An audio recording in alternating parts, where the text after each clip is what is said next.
Hello and welcome back to the channel, and welcome today to Forge Quest. This has just come out on Steam's early access program, so I've picked it up. I've had a quick go with it. I've played it for about an hour or so, I've got a general idea what it's all about. Because it is in very early stages, it is still quite buggy, so there's still quite a few problems with it, so we'll make a new character and you can get a feel for what the start of the game is all about. So, there's quite a bit of story at the start, which I won't read out to you because it's quite long, so if you want to read through the story I'll let you pause it and you can read through it yourself. I'll just get into the story where we can walk around and meet the villagers and whatnot. So, I'll let you go through this. I'll just talk over the top of it for a minute. General idea of the game is it's a voxel based RPG, mostly aimed at dungeons and exploring and gathering loot and all that kind of stuff. At the start you can pick 3 classes, which are Warrior, Mage and Thief, which once you've leveled them up so much, so if you level the Warrior up so much you can move on to be either a Knight or a Barbarian, depending on your preferred kind of playstyle. So one's a little bit more defensive and one's a little bit more offensive, that kind of idea. With Mage you can either become like a Wizard, which is more offensive, or you can become a Mystic, which is more like a Healy kind of class. There is 4-player co-op in the game, so that's why there's a lot of classes. A lot of your skills are to do with buffing yourself and allies as well. So it's quite cool. As I say, there's a couple of bugs here and there, but that's the thing with early access. You know, this is why you buy into these things early. You're gonna deal with the bugs. Right, so this is basically where we get into the game, getting our hero's license. So yeah. Here we go. This is us. At the minute there's no character customization. This is just it. You look like this at the start. So there's a dead guy here. Here lies a husk of a man. His clothes are old and moth-eaten. Looks like he'd died in a combination of sheer soul-crushing bureaucracy and dehydration. So we're going to steal this ticket off him. Awesome. So there's a lot of other adventures. We're going to skip the line of course and go and talk to this owl. Solomon the Wise Owl. I see you're next. I'm glad you came up to the counter. I was about to skip your number. So you want to get your hero training license, I see. You've got the right forms all filled out. I'm going to have to ask you a few questions and list off the answers and forms provided multiple choice. What is your name or alias? LugdunonTG. Really common name these days. Oh well, I guess we all can't be named something interesting. Fuck you, owl. Fuck you. Am I a male, female, undecided, or an elf? I'm a male. What is your ailment? Lawful good, chaotic lazy, evil curious, potato. I'm clearly a potato. Of course, that's what everyone chooses. Fuck you, owl. Who is your arch rival? No one. Although I could probably name many. So, your arch nemesis around town. Of course, encourage to meet them before their training and try to excrement them with hatred. Oh, right, so we're gonna go and talk smack at each other. Fantastic. So that's all the paperwork done. Go talk to the captain. Right, so we're done with that. We've got our license now. We can start exploring. So out we go. So this is the world of Forge Quest. It is randomly generated to an extent. Like, so the general layout of the shops is basically the same, but the map itself does change each and every time. So this is the guard we've got to talk to, I believe. Yes, it is. There's something you ought to know before you start on your adventure. You should check out the shops around town. Blacksmith makes the best weapons and armour this side of the forest of unpleasant smells. The shop owner is a little reclusive, but she knows her animals. Go see if you want a companion for your journey.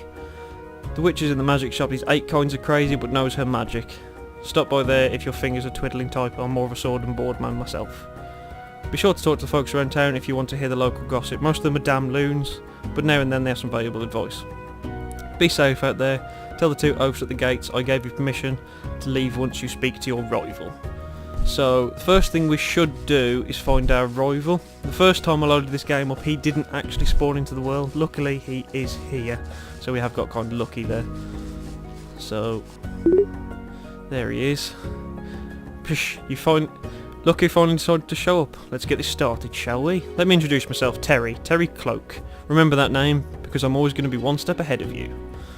I see you're intimidated by my good looks and mad skills. Don't feel bad, not everyone can be as awesome as Suave as me. Talking about mad skills, I should be off to the Earth Dungeon and flex some muscles. See you there, dork. Fuck you, man. How things go with your rival? Things got off to a bad start here, that's alright. I dropped out of the hero training program and my arch nemesis still comes around once a week to taunt me. That's not very nice. Alright, you can come and go as you please, watch your back. Alright, there's some quite good humour in the game. If you talk to these guards before you talk to your rival, he sits there talking about him behind his back and calls him a wanker and everything's brilliant. There's a little bit of adult humour in this, just here and there. It's not like really over the top or anything, but there's a few bits and pieces. So yeah, there's no point going to any of the shops because we can't really afford anything on 50 gold, so I'll skip that bit for you. And we'll go and get straight into some combat, because that's the bit you're going to want to see. Because that's going to be, you know, that's the main part of the game really. It's these little generated areas and a bit of combat, so let's start.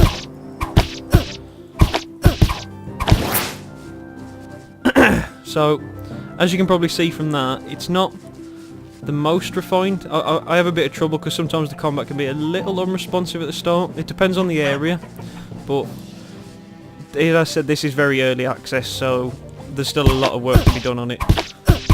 But the one thing I do want to try is, on my first try I tried a warrior, which is probably what I'm playing as at the minute. But what I want to try is do it in a different class. I'm thinking about playing as a mage kind of character, which I don't think we can really do anything with at the minute.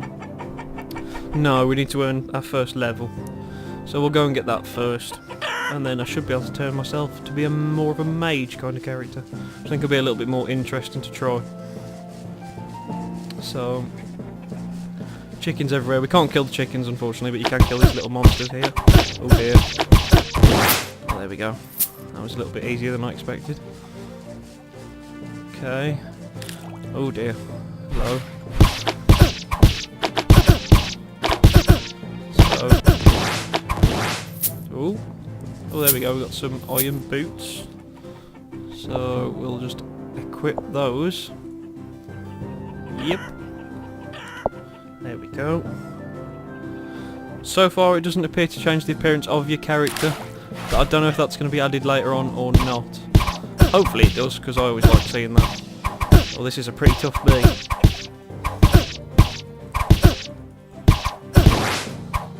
So yeah, I'm quite pleased with the game generally. I've played worse early access games. It's just that there is quite a lot of bugs compared to others. So if you're not a big fan of bugs, maybe hold off till it's a little bit later in development. But if you don't mind it so much, it's not too bad. I mean, it's running a little bit worse now than what it does normally because I am recording. So that tends to eat up quite a bit of the performance. So there will be the odd frame rate drop here, and that's my end rather than the actual game. So in the combat it's usually a tiny bit faster than what you're seeing at the moment. At least for me anyway. Maybe the recording picks it up a little bit better, but I'm actually seeing, but I'll have to see. So let's see if we can find anything else dotted around here. You can dodge as well, just by pressing space. I don't think you can sprint at the minute. And this is about as fast as you can go. Once you've equipped a shield you can block, and you can equip 2 weapons. At the minute obviously I've only got the sword, but eventually you can have, well, at least with my warrior character I've got sword as my main hand, and then I've got a bow and arrow for my secondary, just so I've got a bit of range if I need it. Which is quite handy. Ooh, there we go, just pick that up. That's one thing I found kind of strange at the start, is you can, most other things you pick up automatically, but hearts to heal you don't, you have to click on them yourself. You'll also notice this as well, a lot of the items aren't yet actually, don't have like a proper icon yet. Again, it's early access, it's going to happen. So we've just got a better sword, so we will equip that over the tin sword, because it's pointless having 2 swords, because you can't dual wield unless you become a barbarian, then you can dual wield axes, if I remember rightly. So hopefully this is going to help our damage a little bit more.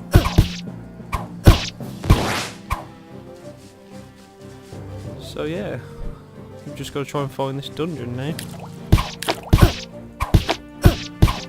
Dungeons are surprisingly lengthy. I didn't expect them to be as long as they actually are. I finished the first one, like when I was trying out the game, just to see generally what I thought of it. And I thought, you know, the first dungeon and stuff was going to be, you know, a couple of rooms and you'd be at the end, but it's actually surprisingly long. I think I may be about to die here. Oh no, I got lucky. Oh, potion of healing, thank God. So just tap E to get a bit of healing there. Ah, there's my rival, so the dungeon is here. Here we go. So he'll probably just insult us as he usually will. Oh, it's you. I'm surprised you made it this far. I don't mean to brag, but I've already heroically slain 10 doom jellies and 5, count 'em, 5 dumblebees. Yeah, that's right. I'm a pretty big deal. You should probably get some practice swinging that little balked up sword of yours around the nice safe meadow before you head down to the dungeon. I'll leave a few monsters alive just to make things interesting for you. This won't be the last you see of me, jerkbutt. Jerkbutt? Fuck you. Fucking dick. Anyway. Aha, there is a portal there. These are randomly around the world as well. So if you click on these, you discover it, and then you can use that to travel straight back to the town, which is pretty cool. And there's usually some, I think it's every, well, at least in my experience, it's every 2 levels of a dungeon. So I'll go down into the dungeon. And yeah, we'll try and do a couple of rooms just so you can get an idea of what the dungeons are kind of like. Aha, a bit of health, there we go. Got a bit more of a chance now. So you can see the map up in the top right corner. That'll slowly fill out the more I can see. But all we're looking for is these doors to open up. And then you basically trust nothing. So here we've got an enchanted book and a bat. Oh dear. Oh, come on, come on, come on, come on, come on. There we go. You can get pets as well from that pet trader. Although, from what I've tried of them, I think like your first pet you can buy is about $1,000, which is a dog. And it didn't seem that particularly that useful. I'm hoping they change that up a little bit. Right, here we go. We've leveled up, so now we can pick a point.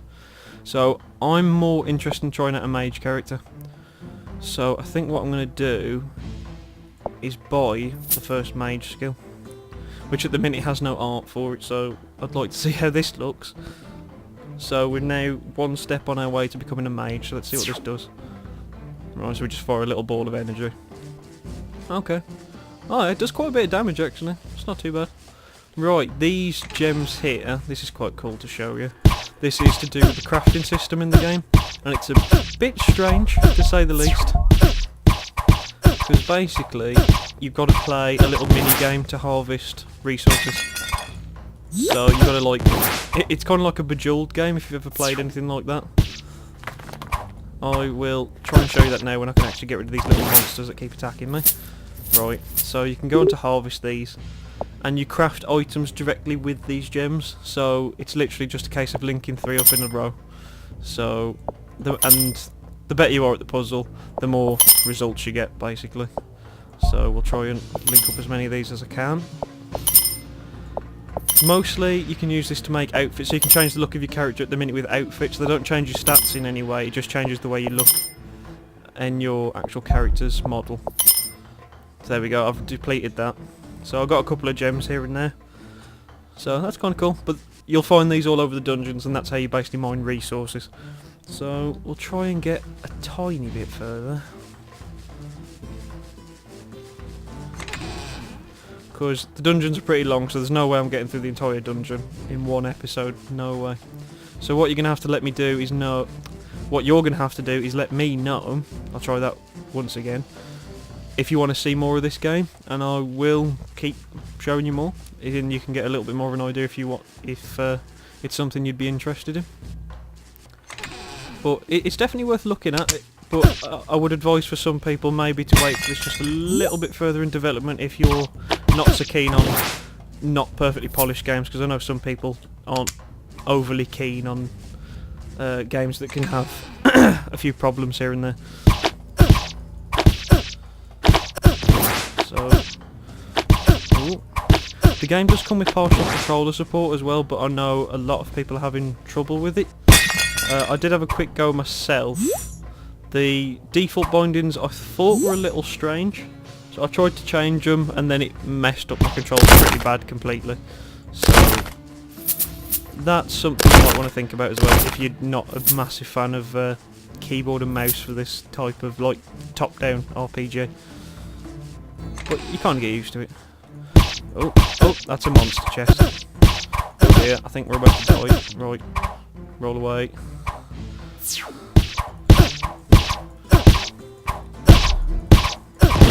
Oh, there we go. That's all he dropped. He dropped me 1 heart. That's not really that great. So yeah, I mean, you can see this is just the first floor of the dungeon. It's quite big. It's a decent size. Oh dear. Run away. Run away. No, there we go. Game over. At the minute there doesn't appear to be any penalty for getting a game over, it just sends you outside the dungeon. But let's say you'd already found another portal down, you could jump in that portal and go back to where you were. So it's not too bad. So what I'll do, I'll leave the episode here anyway rather than going back down there. So let me know if you want to see any more of this, and leave a like if you generally enjoyed the episode. Drop a comment and tell me what you think about the game. If you want to talk to me about the game, feel free to. Go and check out the game as well if you're thinking it's something you're interested in, or if you just want to check on the progress of the game. They seem to update it pretty regularly on their Twitter account and one thing and another. Subscribe to my channel if you haven't already, and I hope to see you soon. Thanks for watching. Bye bye.